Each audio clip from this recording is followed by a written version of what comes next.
Hello. I've been asked many times about the Matriarch and Paraphony. Questions like, is the Matriarch able to play chords or pads? And how does that work? So the next few videos I post will be for the Matriarch newbies out there. In this video, we'll talk specifically about the differences between paraphony and polyphony. There's an index in the description and links to other videos I mentioned later in the video. We'll start off with some theory and then I'll demonstrate how this all works later on in the video.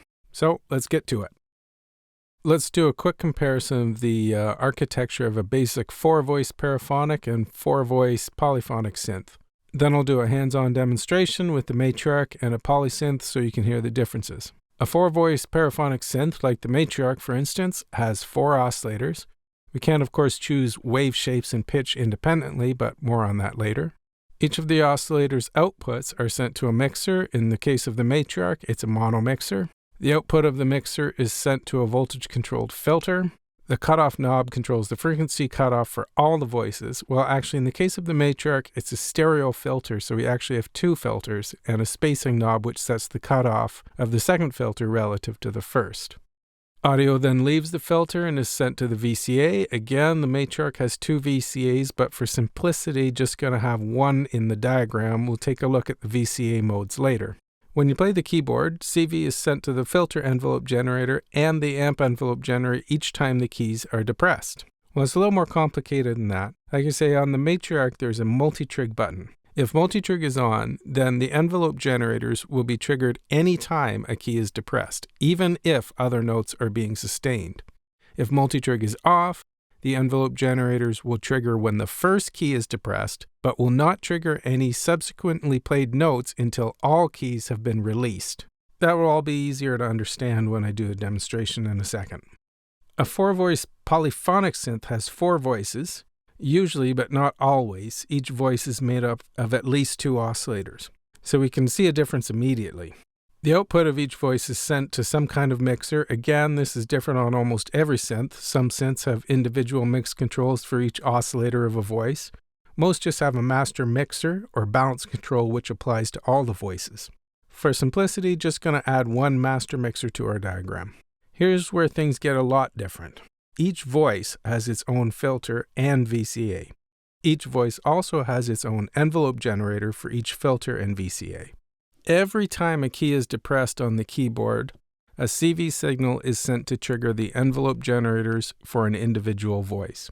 If you play 4 notes at once, you won't notice too much of a difference between a paraphonic and polyphonic synth. It's when you play broken chords, sustaining one note while you play subsequent notes, that you'll hear a big difference. Because with the polysynth, the individual envelopes will all be triggered. If you play more than 4 notes at once, things get more complicated.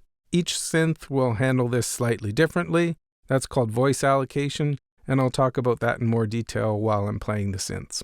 There's usually one cutoff knob and one set of envelope generator parameters, attack, decay, sustain, and release, for instance, for the filter and VCA on a polysynth. This is where people get confused. Although there are technically 4 filters and 4 VCAs on a standard 4-voice polysynth, they're under the hood and are controlled by one set of controls. Reason being, the goal of a polysynth is to have identical sounding voices while playing chords or arpeggios, like a piano. There are of course polysynths which have more extensive controls over the individual filters and envelopes for a voice, but I bet more than 99% just stick with this format. Okay, we've done some theory. Let's see how this works in real life. Let's review what we just learned and check out the Matriarch's architecture. We've got our oscillator bank with 4 oscillators, switchable between triangle, saw, pulse, and narrow pulse. Pulse width modulation is hardwired in the mod bay or available through CV inputs, but that's for another video.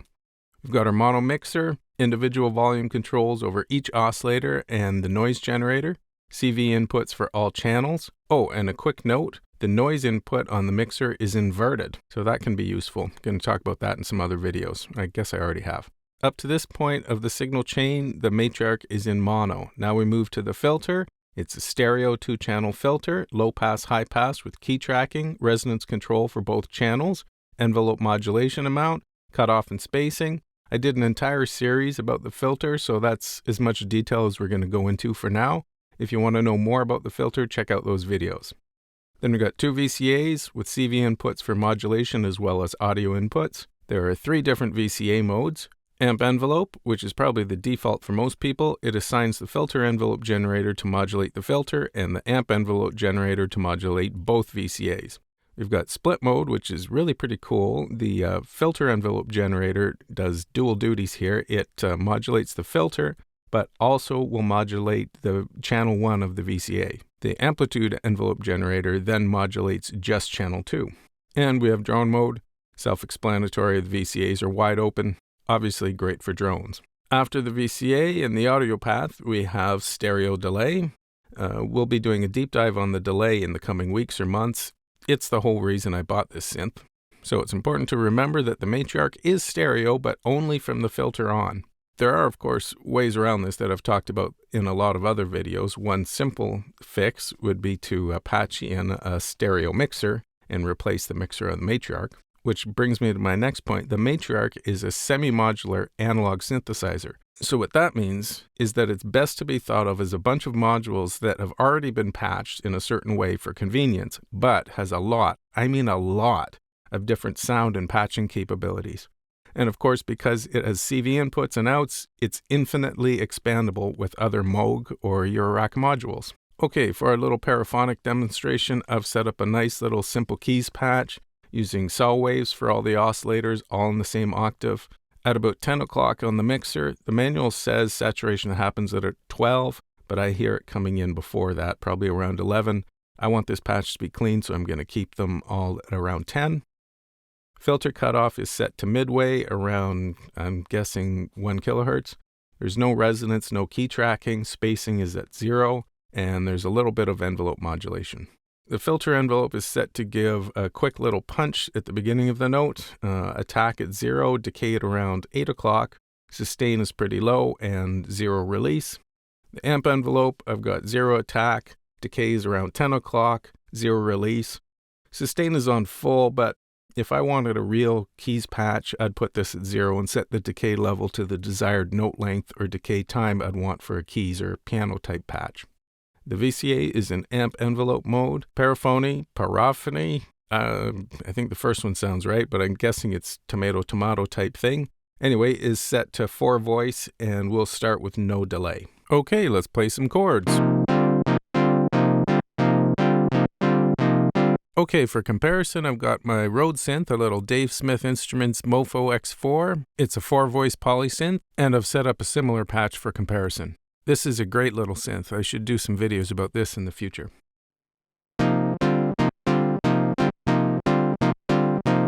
Okay, so as you hear, if we're just playing block chords, 4 notes at the same time, both synths, the Paraphonic and Polyphonic Synth, behave and sound pretty much the same. Okay, so let's see what happens if we play broken or arpeggiated chords. Start with the polysynth this time. Okay, we've got the behavior we'd expect. Notes are triggered and sustained while subsequent notes are played. But it's different on our Paraphonic Matriarch. If I strike and hold a note, the envelopes are not triggered for any of the notes played afterwards. I'm going to play something that will clearly demonstrate the difference, something with sustained and moving parts.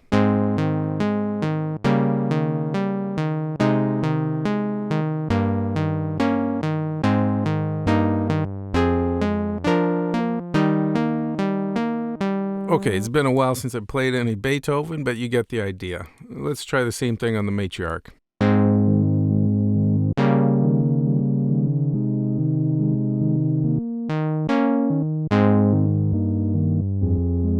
I actually really like that sound, but it's not what we want. If I practiced a bit, I could probably figure out a way to play it so it would sort of work, releasing keys before the start of the new phrases, but the moving parts within each phrase would never be triggered. Let's see what happens if I use multi-trig. In multi-trig mode, every time a key is depressed, the envelopes are triggered. Okay, that's not what we want, but in certain circumstances, it actually sounds pretty cool. With my crappy piano skills, I would not be able to play something like this on a Paraphonic synth. Yeah, it's too hard for me at least. If we raise the filter cutoff or the sustain in the envelope generator, we can kind of make our paraphonic synth behave a little bit more like a poly.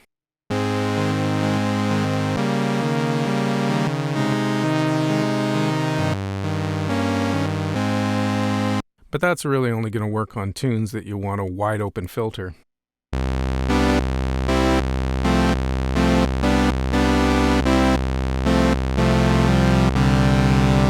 Playing all the hits, Beethoven to Van Halen. That actually sounds pretty good, but it's only going to work on patches with a wide open filter that are really bright. So let's try something else. I'll set up a simple pad patch, something with a long filter envelope attack and slow release on both envelope generators. That sounds nice. With a long filter attack time, we can lower the filter cutoff and the attack of subsequently played notes doesn't stand out. If the attack on the filter envelope generator is long enough, you can do this with multi-trig and you won't notice the re-triggering effect as much. Okay, let me quickly set up a similar pad on the X4 so we can compare them. Earlier in the video, we saw that most poly synths have multiple oscillators per voice, and the X4 is no different. It has 2 oscillators per voice plus 2 sub-oscillators, so this little guy can get pretty huge sounding. The Matriarch in 4-voice paraphonic mode, obviously it has only 1 oscillator per voice. Up until now, I've been using only 1 oscillator per voice on the X4, so let's add in that second oscillator and see how that affects the sound.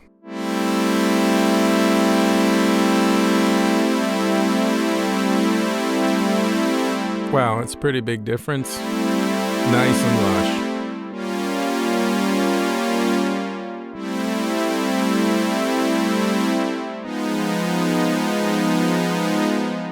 And let's try it out on the Matriarch.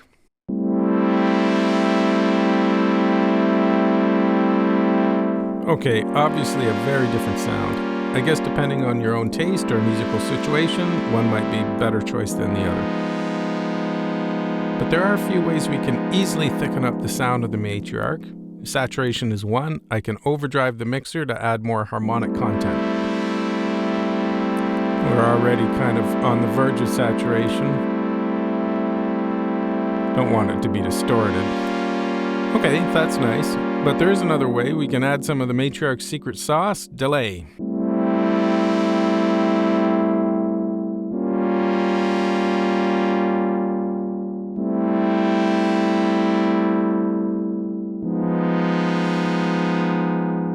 Different than the X4, but real nice.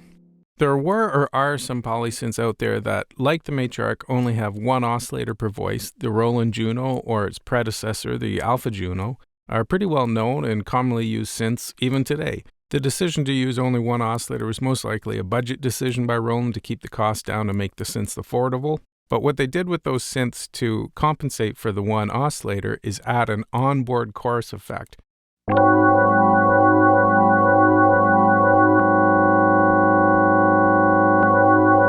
Which has actually become pretty famous over the years. So let's set up a quick chorus type patch on the Matriarch by modulating the delay time. I did an in-depth video about this a while back. You can check that out if you want more detail, but for now I'll just dial in a quick simple version of that patch. I'm patching sine wave out of the mod bay to the top attenuator on the left of the synth. The output of that attenuator is internally normaled to the attenuator below it. So if nothing is patched into the input of the bottom attenuator, the top attenuator behaves like an attenuator while the bottom attenuator is DC offset. I'll patch the output of the bottom attenuator to modulate the delay time. Insta-chorus.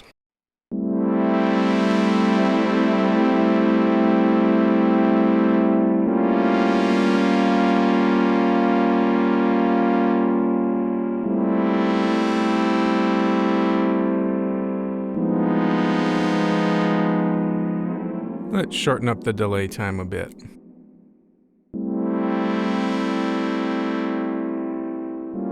Okay, sort of half chorus, half delay, but sounds cool. The patch from my other video is more chorusy, but also a lot more complicated. And playing with the offset on this one is a lot of fun.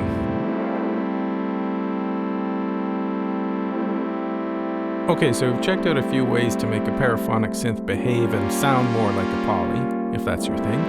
But let's look at some advantages of a paraphonic synth. With the paraphonic synth, we have complete control over the register and wave shape of every oscillator, something you don't usually have on a poly.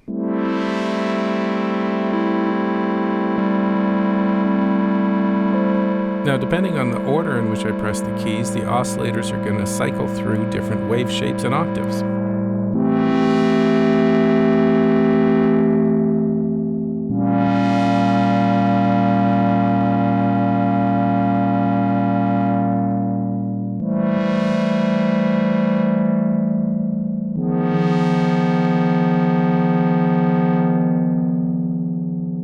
That's a nice simple trick to add some randomization or variation to a simple chord pattern. Something you can't do on a poly.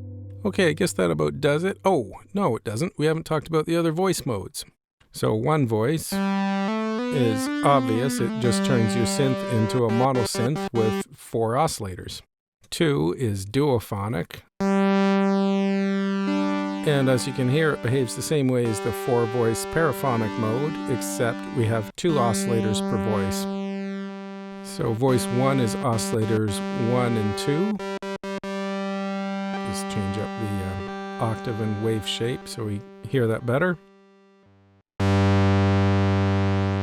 And I'll do the same thing with oscillators 3 and 4, which would be voice 2.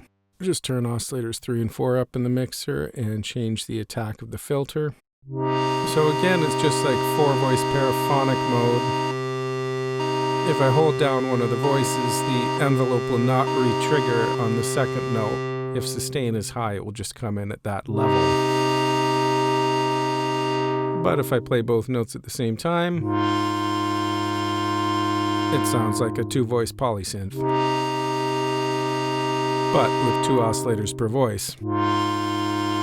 Okay, that about does it for our demo, but let's do a quick list of pros and cons of paraphonic and polyphonic synths. The advantage of a paraphonic synth, well, let's just say the Moog Matriarch, is its unique and lovely analog Moog sound. It's really not something to be overlooked. It sounds amazing.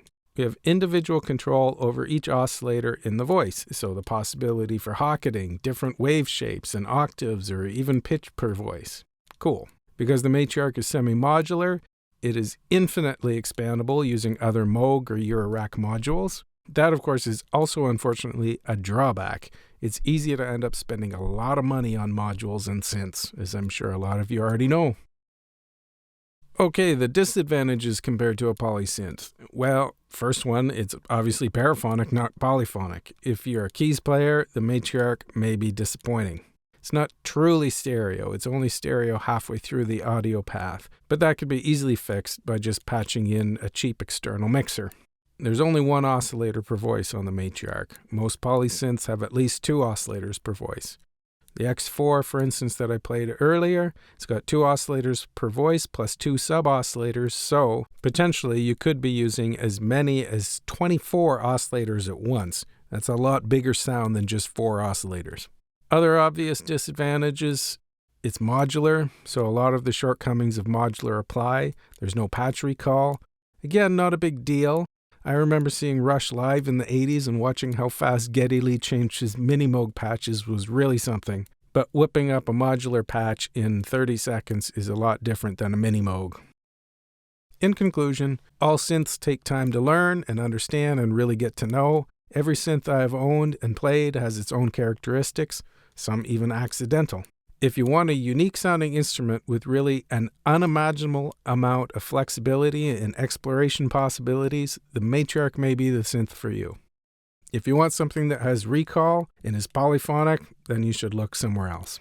The drawbacks or strengths of modern synths, when I say modern, I mean late 90s on, but recent synths. The more complex the synth, the less likely the average musician is able to craft and explore their own sounds. Of course, nowadays there's tons of factory patches and presets, but the drawback to that again is most average musicians will spend a ton of time preset surfing, sort of like watching Netflix, spend 40 minutes scrolling till you find something the least objectionable. Anyway, my point is, with a synth like the Matriarch, you've got button per function control, there's no menu diving.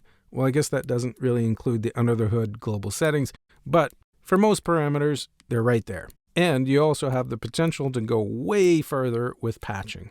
Okay, I went a bit off topic there, but I hope that gives all you people thinking of purchasing a Matriarch a better idea of its strengths and weaknesses. That'll do it for this video. Thanks for watching.